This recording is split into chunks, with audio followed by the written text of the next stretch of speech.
Hello, welcome everyone. I'm Chelyn and I'm part of the Supermoms team. And with me today is Heather Black, the founder and CEO of Supermoms and the best-selling author of Become a Super Salesforce Consultant. And I normally do that bit. You did that bit this week. I know. I had taken my book to Hawaii and it was in my mom's thing, so I have it back. So it was good airplane reading for sure. So we are in a series. Your book is a fabulous A to Z guide on consulting and just so much value packed in here. And we are working our way through A to Z. And we have already made our way to M. And the topic today is all about mentoring Salesforce end users, which is such an important skill. So what would you say about the importance of mentoring, Heather? Yeah, it's interesting. I don't think people necessarily think about mentoring in the context of a Salesforce implementation. But I think one of the things I realized, I suppose, when I started out being a consultant in my early 30s was that, you're working with senior managers and they're putting their trust in you to lead their whole business and their team on this journey. And that's a very privileged situation to be in.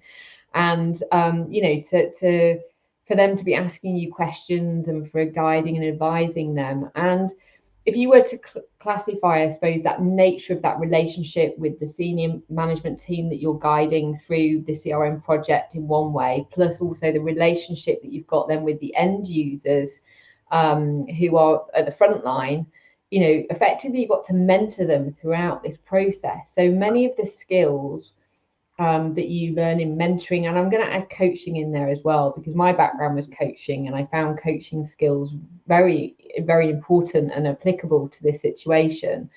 I think having mentoring and coaching skills and knowing what that means in practice really sets you up for success when you're holding these two different levels of relationship in a Salesforce environment or Salesforce implementation environment, because you've really got to mentor and upward manage a senior team, and you've really got to support and empower a frontline team on this whole journey of business analysis, testing, training, and you've just got to hold that trust with them all the way through. And this is where, it really aligns to the change management pillar of the book, and around those communication techniques. So how would you describe the best way to really establish that relationship and then, as you say, hold that trust? Yeah, absolutely. So with mentoring, and we do a lot of mentoring at Supermoms. So we have a mentoring program where Salesforce professionals can mentor our junior professionals. And I talk about this because the way that we've set that up really makes it successful. And that's because there's a very clear agreement at the outset about what you're going to be working on together. So if you liken this to a Salesforce project, you've got your statement of work, you've got your requirements that you're working on, you've got your roadmap of what you're working towards, you've got that, what we call a SMART action plan. So mentoring somebody through a process is about making sure that both of you are aware of your objectives, your goals, what you're trying to get out of it. And that's all the business analysis, gathering that you might have done, because you've got the business case, you've got all your requirements and everything else. And if everybody's very clear on all of those steps that make up the small goals to achieve the big goal, and it's all written out, then every week when you're working on that project, you're holding their hand and going, right, where are we on this journey? Have we ticked off X, Y, Z? What else do we need to do? Oh, this is important to get there. So having that framework, having that agreement, having clear, SMART goals, advising and guiding them, because with mentoring, it is also about that education journey where you might be explaining to them what their role is as an executive sponsor, which we cover in another aspect of another chapter of the book, and advising them on various things that they need to do on that journey is why I say it's like, you are being a mentor in that sense, is that you need to be educating, guiding them, supporting them, but having that clear roadmap for both of you to go on. And what would you say if somebody were to think in terms of, I could use some work here. I haven't perhaps thought of it this way, that mentoring. I think often the mentoring end users can be a little more obvious. Obviously, they need to learn how to use the system, but mentoring other people in the process or mentoring leaders through some of this is something perhaps people haven't given as much thought. If they wanted to develop their skill set here, or their knowledge around mentoring, coaching, that kind of perfect combination there, how would you describe that? What skills do they need to work on, and how might they go about doing that? Yeah, so definitely investing and spending time learning about mentoring and coaching skills is really valuable. Through our mentoring program at Supermums, we teach you how to be a mentor, and we teach you some of those skill sets that you need. So within that skill set, it's also mentioned in my book, the kind of key skills that you'd be looking for. So it's effective questioning techniques, effective listening techniques, being able to build rapport with people, being able to understand the different learning styles of somebody. So if you are teaching or supporting somebody, you are doing it in the way that they absorb information and learn it. And all of these skills, it's not just there is a methodology to it. You can learn them, apply them, and practice them.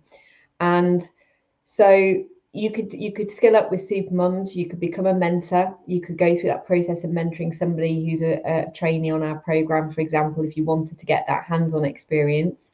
But equally, there are other training resources out there where you can learn about mentoring and coaching skills. And I think being able to hold somebody's hand throughout that learning journey, is really, really important, because you want to make them feel safe. I talk about the 3 E's quite often, enthused, empowered, and educated, to kind of really work through the system, because that's what's going to maximize your user adoption.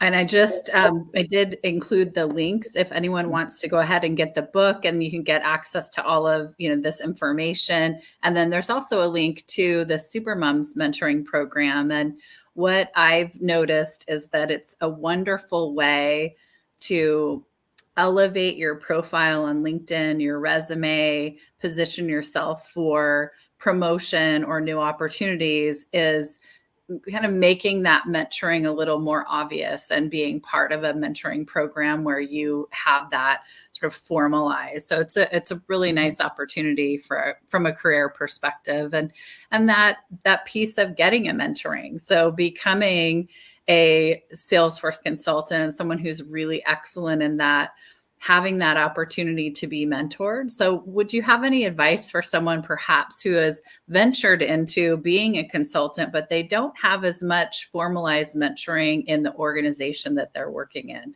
What would you recommend somebody there of getting their own mentoring, or somebody who wants to become a Salesforce consultant? How can they actually find an appropriate mentor for them, specifically for coaching and for consulting? Yeah, so how do you find a mentor? I think it's being very clear about what you want a mentor to do, because a lot of mentoring relationships can fall apart because, as I mentioned before, that there isn't that clear agenda of what you want to do together, and there isn't that momentum each week. So it's very important to set out those intentional goals, be very clear about what you're looking for in a mentor. So it might be a certain Salesforce product that you want mentoring in. It might be around getting a job within a consultancy, or something very specific that somebody can hold on to and feel accomplished. So for those people that become mentors for Supermums, for example, I've been speaking to a lot of our mentors recently, actually. Their reward is helping that person get their admin cert and seeing them get their first job. That's what makes them really excited, and that's their feeling of accomplishment, I suppose, of being a mentor, is guiding them on that journey, and knowing and understanding and holding their hand during all that emotional journey of learning, because everybody's going to go on that journey. I think once you know what you want, then put that out there into the Salesforce ecosystem. So I say to our alumni, look, if you want a mentor post the course, put in the alumni group what kind of mentor you're looking for. Is it a certain industry, certain product, certain job role? because then somebody knows that they can work with you and they can help you because they've got the right skills and experience. And that's different between mentoring and coaching. And I think that's probably a good thing to just touch on. Mentoring is about imparting advice and guiding somebody through a process. Coaching is more about having facilitation techniques because you believe the person has the answer within themselves. You just need to create a framework and a series of questions and thoughts to help them work out what that answer is and to get there on their own.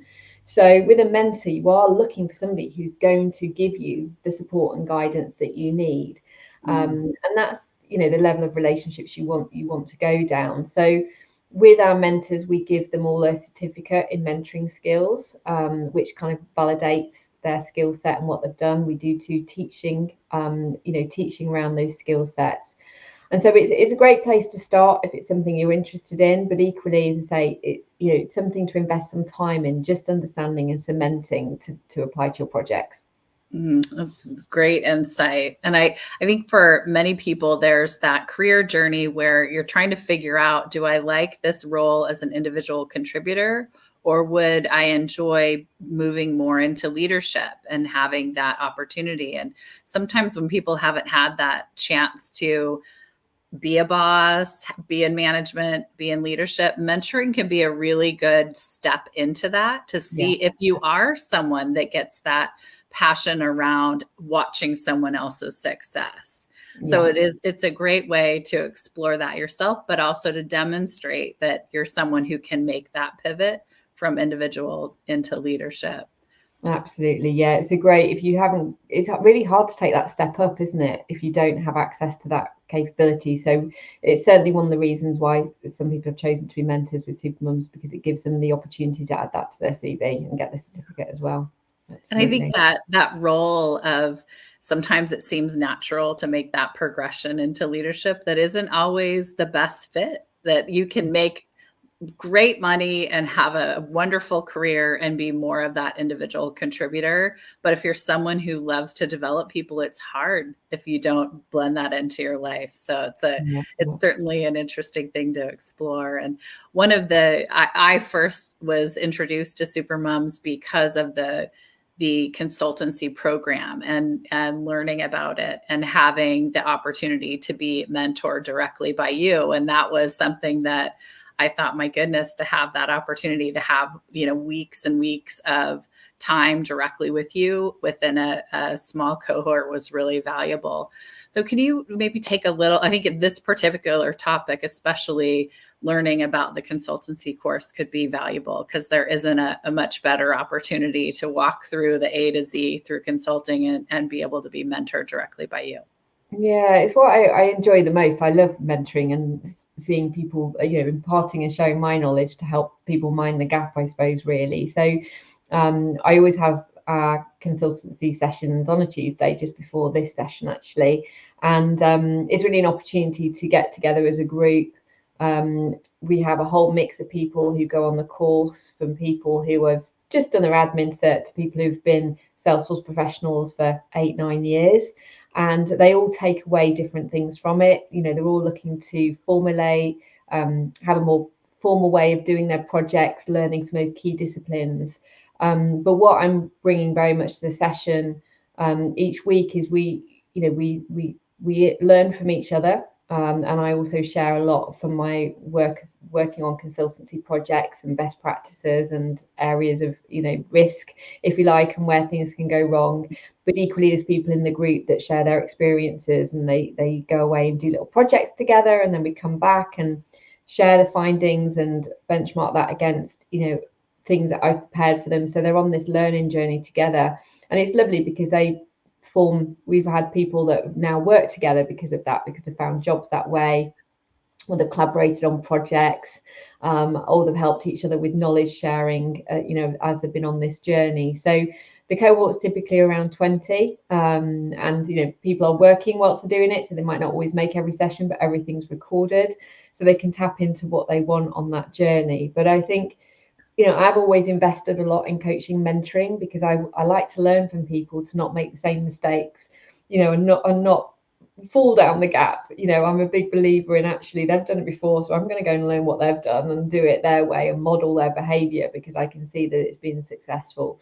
So I really do enjoy my mentoring and training sessions every Tuesday. So be happy. We're just recruiting for our next cohort actually, that starts the week of the 23rd of April. So if you're interested in the consultancy skills course, we'll put the links in the chat as well. And Monique's here, who's been on the course. Fabulous having you on the course, Monique. And we've got a great group at the moment. It's my final session with them next week. It always goes so quickly, but it's been fantastic seeing them all get their certifications and everything. So yes, if you're interested in joining the next cohort, it starts on the 23rd, and it really digs down into all the detail of the things that we've covered in the book. So it takes you to that next level to really understand all of it. One of the reasons that I took it, because I didn't quite know yet much about Supermoms, was the access to templates and tools to be able to, sometimes you can learn and listen, or, you know, YouTube videos and podcasts, but it's that day-to-day work of what are the questions that you need to ask? What's the format? So those templates and tools are just so powerful. So you can walk out of those sessions and activate the learning. Absolutely. Yeah. No, it feels like ages ago, wasn't it, when you were on a course? I know. Gosh, yes, at the very beginning of the pandemic, I joined right before that, so it was quite an adventure, but very valuable. Well, thank you so much for this week's learning, and we will be here next week, same day, same time, and we will be getting into N. So we are working our way rapidly. Yeah. And it's an extension to this topic. So it's about navigating different stakeholders. So I'll be talking about, you know, how you do a stakeholder mapping analysis and the different things to consider with that, which you definitely need to do also, because it's one of the key risks of a project. If you've got any poison ivy in the organization, it's like, how do you identify that? How do you facilitate it? And how do you work through engaging different types of people on that journey? So yes, looking forward to seeing you all next week. Thank you. Perfect. Well, thank you. We'll see you then. Bye-bye. Bye.